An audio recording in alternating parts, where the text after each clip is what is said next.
Halimbawa, wala ka namang pera, wala ka namang sakit, meron ka nga 1,000,000, nagpapadialysis ka naman, di sandali mauubos yung 1,000,000 mo. Wala kang pera, wala ka naman sakit sa bato, di ba malaking bagay na yun?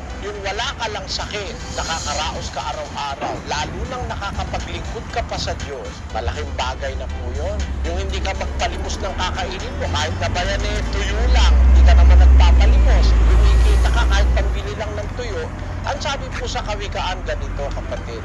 Maigi ang isang tuyong subo at may katahimikan kaysa bahay na may laging listahan na may kaalitan.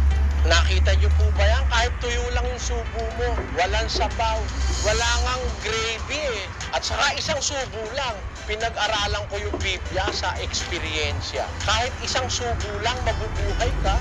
Mas maganda pala yun sa katawan, awa ng Panginoon Diyos. Basta't may pagtitiwala ka sa magagawa ng Diyos, di ka naman